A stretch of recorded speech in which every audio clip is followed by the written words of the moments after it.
It was supposed to be simple. A week in Florida with my parents and my sister's family.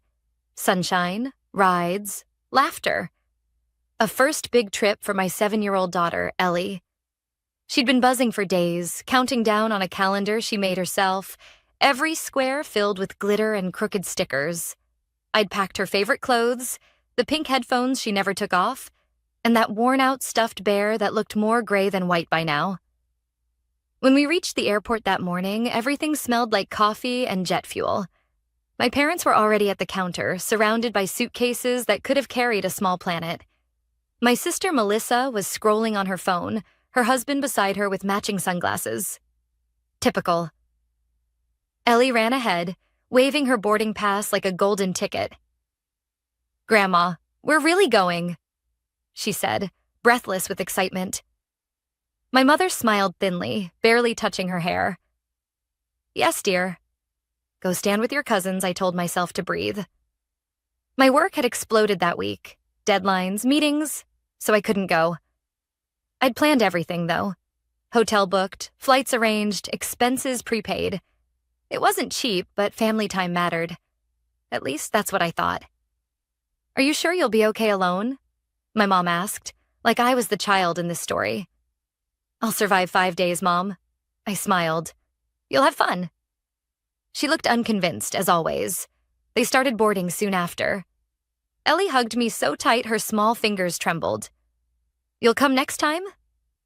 "Promise," I said, kissing the top of her head. "Be brave, okay?" She nodded, smiled, then followed the group toward the gate. Pink backpack bouncing with each step. I stood there watching them go, waving until the crowd swallowed her. It should have felt like pride. Instead, there was a tiny flicker of unease I couldn't name. At 8:13 a.m., my phone buzzed. A photo from Mom. Ellie smiling under the glowing departure sign, one missing tooth. Both thumbs up. Boarding now. I smiled and showed it to a coworker later that morning, half bragging, half soothing the ache in my chest. I told her, "She's off on her first adventure." She said, "You raised a brave one." And for a while, I believed that everything was fine. Until 10:47 a.m. That's when my phone buzzed again. One message. No photo this time. No emojis, just words that didn't make sense. "We voted." "She's not part of this trip," I stared at the screen. Confused. "We voted?" I thought it was a bad joke. The kind my family used to make when they wanted attention. So I laughed under my breath, turned the phone face down, and went back to my meeting. If I'd known what that message really meant, I would have burned the world to reach her faster.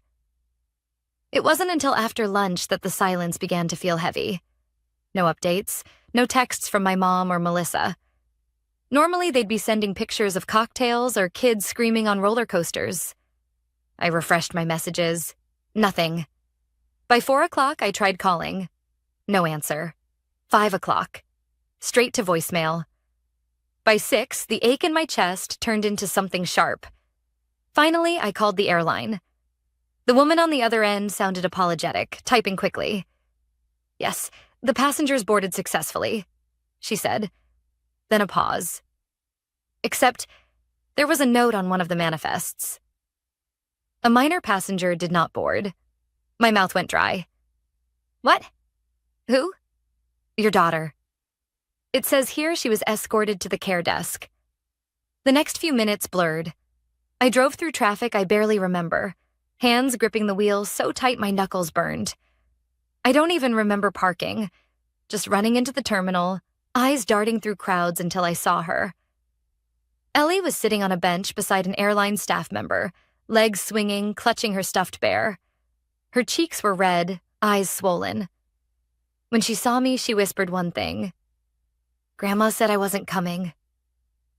Something inside me cracked open. The staff member explained that my parents had checked in, but at boarding time, they said Ellie would not be traveling. They said her mother had changed her mind. The woman said softly. We followed protocol. She's been safe with us all day. Safe. My daughter had spent 6 hours in an airport with strangers while her family drank champagne in first class. I signed the papers, thanked the staff, and took Ellie home. She fell asleep in the car halfway through, clutching my hand like a lifeline. When we got home, she murmured, "Mommy, was I bad?" I told her no, that she was perfect, that Grandma and Aunt Melissa were wrong. After I tucked her in, I sat in the dark, phone glowing in my palm. The message still there. We voted. She's not part of this trip. I didn't call. I didn't scream. I didn't send a single word back. Instead, I opened my laptop. Because this wasn't the first time my family had decided who belonged and who didn't. But it would be the last time they got to vote on my child's worth. And 7 days from that night, they'd learn what it feels like to be left behind. That night, after Ellie fell asleep, I sat at the kitchen table staring at the glow of my laptop. The house was too quiet, except for the low hum of the refrigerator and the ticking of the clock. Every sound felt louder, sharper, like the world was holding its breath. I scrolled through my phone again, through old texts and photos, years of family messages that suddenly looked different. Every smile, every love you now carried a shadow. I opened our family group chat. Messages from my mom and sister filled the screen. Pictures of palm trees, kids in sunglasses, drinks with tiny umbrellas. No mention of Ellie, no apology. Just vacation updates like nothing had happened. Then I noticed the last line of the photo caption from my mom. Finally, some peace and quiet. Peace and quiet. My 7-year-old's tears had bought them peace. I thought about calling, but what was there to say? They'd voted, apparently. A democratic betrayal. That was the thing about my family. Everything was always decided by majority growing up. It was how they justified everything unfair. Who gets the bigger bedroom? Who gets the new bike? Who's right, even when they're wrong? They called it fairness. I called it domination disguised as democracy. I typed and deleted a dozen messages that night. Everything I wrote felt too small, too polite. What I wanted to say couldn't fit inside a text bubble. Around midnight, I shut the laptop and sat in the dark, tracing the outline of Ellie's stuffed bear with my fingers. The fur was matted from her crying earlier. My parents had always treated my sister, Melissa, like she was made of glass. Fragile, precious, and somehow deserving of the best. I was the capable one, the one who didn't need help.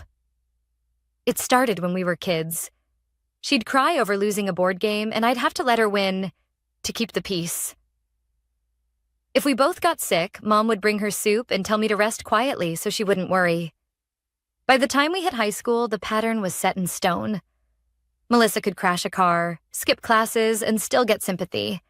I could bring home awards, scholarships, perfect grades, and be told not to show off. My father once said, "You're strong, Eva." She's not. You'll understand one day, maybe I do now. Maybe strength in their language meant expendable.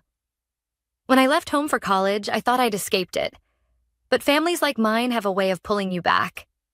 There were always emergencies, rent money, car trouble, medical bills that somehow only ever belonged to Melissa. Mom would call, her voice trembling. "You know she's struggling. You can afford to help, and I always did. Because helping was what made me valuable to them." Jason, my ex-husband, used to warn me. "They don't see you, Ava.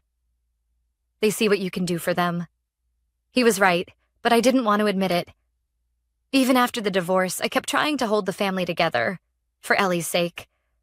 I wanted her to know love didn't always mean debt, but after the airport, I couldn't lie anymore. The next morning, I woke to a text from Mom. "Glad you picked her up. She'll be fine. We thought she'd make a scene on the plane. Didn't want to risk it. Enjoy your quiet week." I read it twice, then a third time. My hands were shaking, but not from sadness, from disbelief. Didn't want to risk it.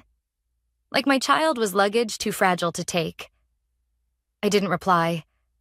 Instead, I opened the folder where I kept all the receipts. The Florida tickets I'd paid for, the hotel booking in my name, the rental car deposit. Every expense had my signature. Every charge proved they'd used me, again. By noon, I had printed them all. Seeing the numbers lined up in black and white made everything real. It wasn't just emotional betrayal. It was financial, deliberate, rehearsed. They'd made me pay for a vacation that excluded my daughter. At 2 p.m., a new photo appeared on the family chat. Everyone smiling at a theme park entrance. Melissa had captioned it, "Family time." Missing a few, but we're all good here. Missing a few. She meant Ellie. She meant me. And they were good. That night, Ellie asked if Grandma had called. I told her no. She just nodded and hugged her bear tighter. "Maybe next time she'll let me go," she said softly. My throat closed up. "Maybe next time we'll go without them," I said. When she was asleep, I opened my laptop again. This time I didn't scroll aimlessly. I started writing. Not to them, not yet, but for me. I listed every favor, every loan, every family expense that had my name on it. It looked less like generosity and more like a ledger of manipulation. I don't know how long I sat there, but when I looked up, dawn was breaking through the curtains. I made coffee, strong and bitter, and looked around the quiet house.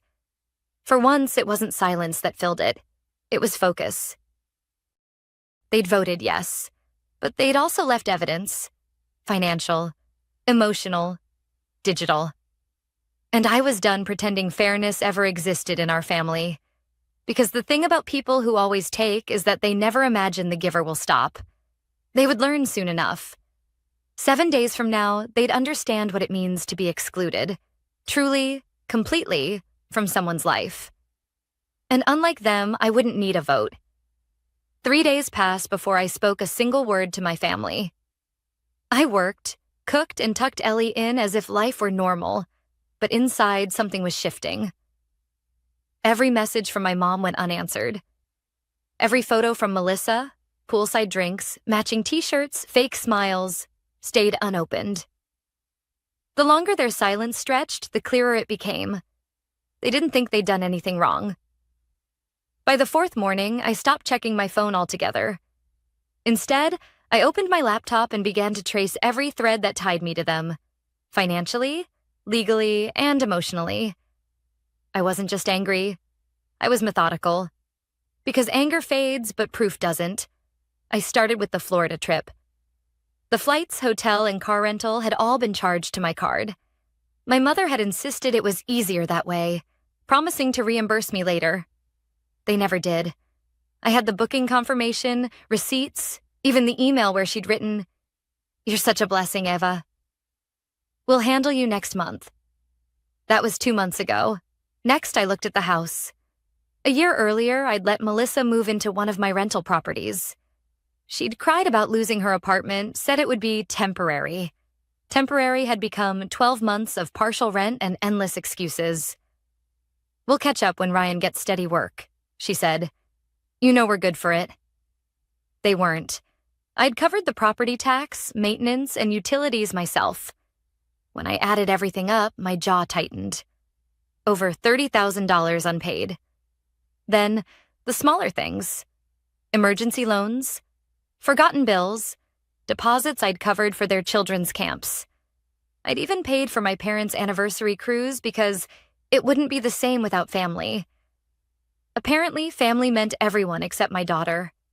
I leaned back in my chair, staring at the growing spreadsheet. Total, $54,260, and that was before counting the price of Ellie's tears. Jason called that evening. He and I had stayed civil after the divorce, distant but cordial. He'd heard about the airport incident from a mutual friend. "Are you okay?" he asked. His voice was cautious, like he was afraid of stepping on glass. "I'm fine," I lied. "Eva, I know that tone.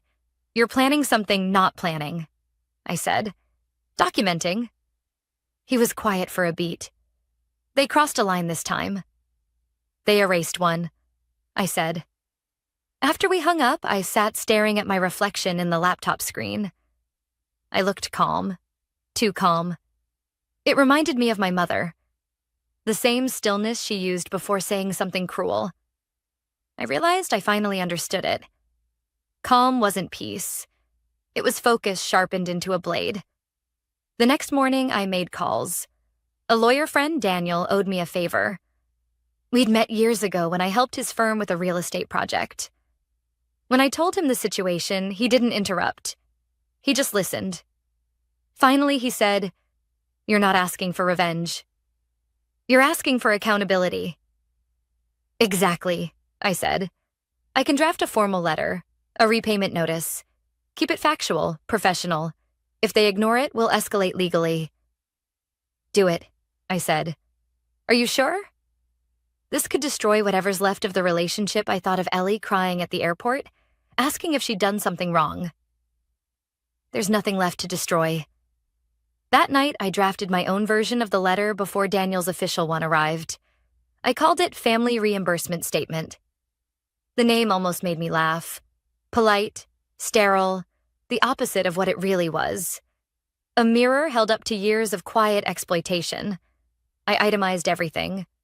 Rent owed, trip expenses, childcare costs, and even the Florida incident's emergency recovery fee. My lawyer's idea. Each line had receipts attached. Each figure had a date. At the bottom, I wrote one sentence that felt like a heartbeat. Payment due in 10 business days. Failure to comply will result in legal action. No threats, no emotion, just numbers, the language they respected most. Ellie came into the kitchen as I was printing it. "Mommy, are you working again?" she asked. "Just finishing something important," I said. She climbed onto a chair beside me, watching the paper slide out of the printer. "Is that for Grandma?" "Yes," I said. "It's time she pays for what she took." Ellie tilted her head. "You mean my trip?" I smiled softly. "That's part of it." After she went to bed, I sat staring at the letter. It wasn't just about money. It was about value. Mine and Ellie's. Every time I'd said yes, they'd learned I was safe to take from. Every favor taught them I'd never fight back. That lesson ended now. Before midnight, I sent copies of the letter to my parents and Melissa, attaching every receipt. The subject line read, "Outstanding balances." I didn't write a message. I didn't explain. They'd understand. Then I turned off my phone and went to bed, for the first time in years without the familiar weight of guilt pressing on my chest. By morning, I had 20 missed calls and 5 new voicemails. I didn't listen to any of them, because the moment I hit send, the balance finally shifted. And I knew, in a way they never would, that justice didn't always come from anger. Sometimes it came from silence wrapped in proof. 7 days wasn't over yet. Their lesson had only just begun. By noon, my phone wouldn't stop buzzing. Calls, texts, group chat notifications, my mother, my father, Melissa, even my brother-in-law, all demanding explanations. I ignored every one of them. I spent the morning drinking cold coffee and watching sunlight crawl across the kitchen tiles, the house quiet except for the distant hum of the refrigerator. Around 1 p.m., a video call came through. Family group. I almost didn't answer, but curiosity got the better of me. Their faces appeared on screen.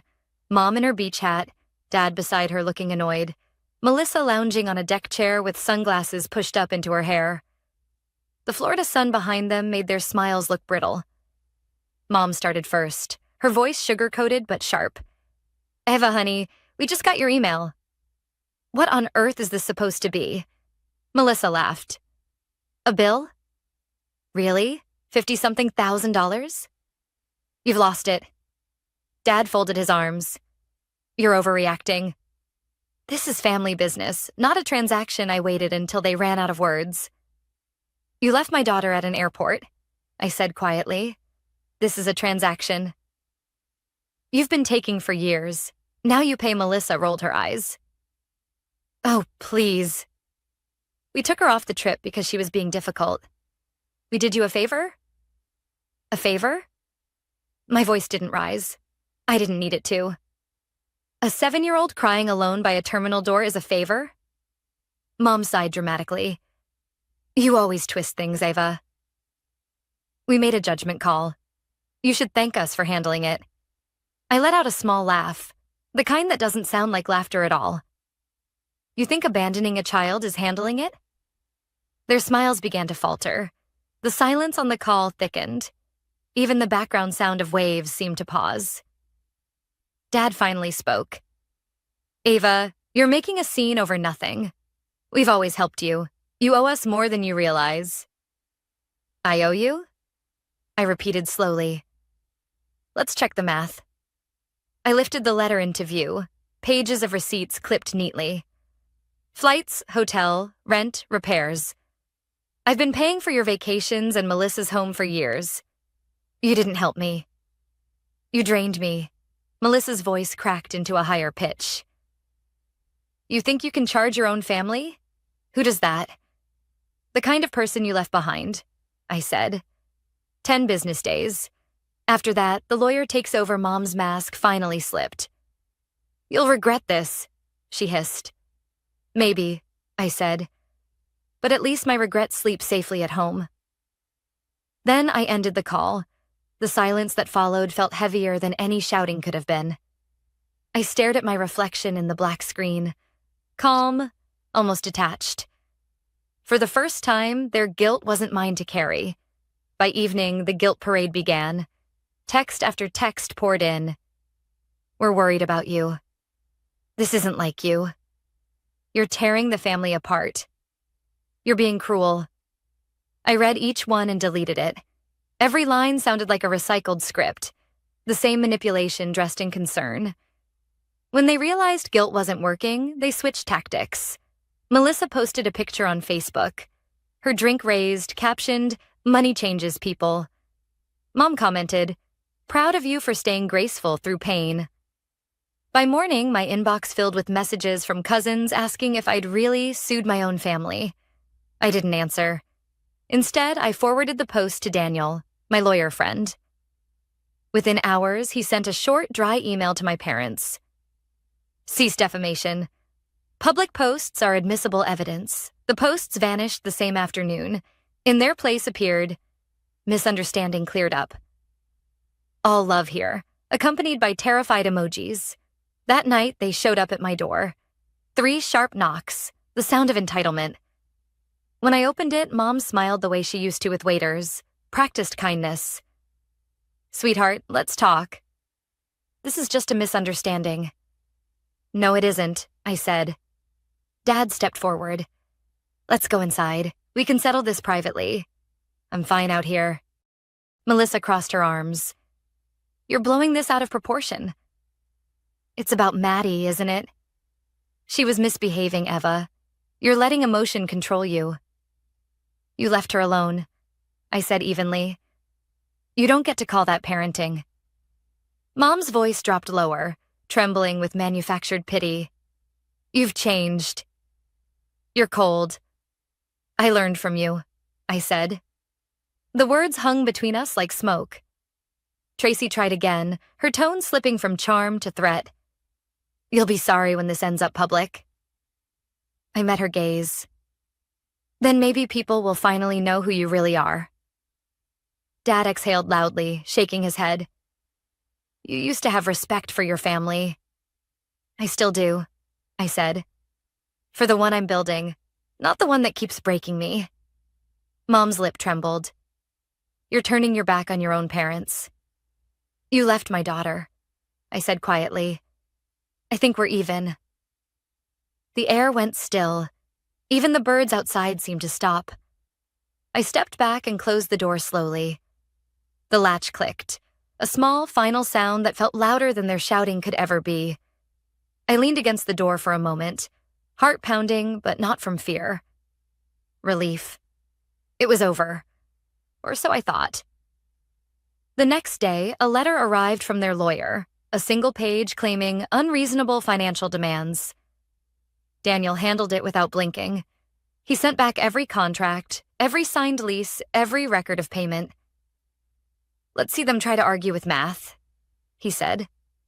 That night, I sat beside Ellie while she drew on the living room floor. A rabbit, she said, holding up the page. He's running away. From what? I asked. She thought for a second. from people who don't love him right. I smiled, brushed her hair back. Smart rabbit. And for the first time in my life, I didn't feel like running. Because this time, it wasn't about escaping them. It was about making sure they couldn't follow. 3 weeks later, I got an email from Daniel with the subject line, "Settlement accepted." I opened it slowly, unsure whether I wanted to smile or scream. The message was short and clinical. My parents and Melissa had agreed to pay the full amount. A lump sum first, followed by monthly installments. All notarized, signed, and enforceable. I read it twice before leaning back in my chair. The quiet in the house felt different now. Not heavy, not hollow. Just steady. Ellie was in the living room, humming to herself while drawing.